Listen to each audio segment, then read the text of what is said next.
I became a concert pianist. It's a strange journey. I think most people who earn a living playing the piano, they start very, very young and they're training thoroughly 4, 5, 6 hours a day before, you know, they can even talk or walk.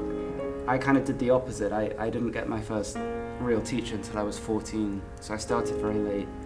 And then at 18 I stopped and didn't play for a decade. And I went and worked in the city in London in finance, which was just unremittingly grim. And then when I was 28, I thought I'd give it a shot. I actually initially thought I'd become an agent, but when I went to meet with the agent I was going to work with, I ended up playing on his piano, and he was so impressed, he said I had to study and really give it a shot. He said there was no guarantee I'd be able to earn a living, but it was worth giving it a shot. And so I did. I worked really, really hard for 5 years. I lost pretty much everything in the process.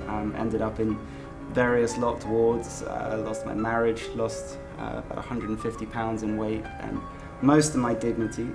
But I did manage finally to get enough discipline and practice under my belt to start performing and charging people for tickets.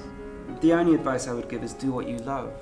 I mean, really, if you don't want to practice scales, don't practice scales. Nothing bad will happen. I couldn't stand scales. I never do scales. There's so many parents pushing their kids at me after concerts saying, you got to tell Johnny to practice his scales. You practice your fucking scales. Leave the kid alone. If he wants to play, you know, Justin Bieber or, you know, Jessie J, let him do it. It doesn't matter at that age.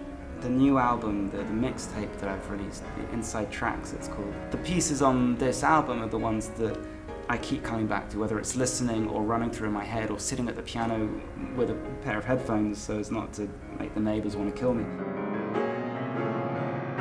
There's such a myth that in order to be creative, you have to be either a certain type of person or you have to do it all the time and earn a living from it. And it could not be further from the truth. People come up to me and they say, I used to play the piano when I was a kid, I really regret giving it up. Or when I was writing the book, I would tell people I'm writing a book and they say, oh, I know I've got a book inside me, I bet I could write a book. And I think, well, why don't you write the bloody thing? Stop talking about it. What's stopping you learning the piano again? And they always say, oh, I haven't got enough time. It's not enough hours in the day. And I think, well, if you're lucky enough to sleep for 8 hours, I can't remember the last time I slept for 8 hours, and then maybe you work for 10 hours, and then you allow, I don't know, 3 or 4 hours for, you know, going to the bathroom and getting the kids dressed and eating, and you still got 2 hours left. What are we gonna do? Watch Honey Boo Boo? I mean, really flick through Tinder whilst looking at the Kardashians? I mean, why? Why not find 40 minutes to learn a Chopin prelude? There are 1,000 pieces of classical piano music that I guarantee anyone could learn in a few short weeks, with 40 minutes a day, a keyboard, a couple of lessons with a teacher to show them how to read music and what fingers go where, and then it's up to you. And if it's not music, then, you know, writing or painting or something. I think it's really important, and that's how I wrote the book. And so, you know, I perhaps went a little extreme with the book and pursuing a career like this, and it doesn't have to be that way. You can do something just for the sake of doing it, and I think that's a really important thing to try and stick to.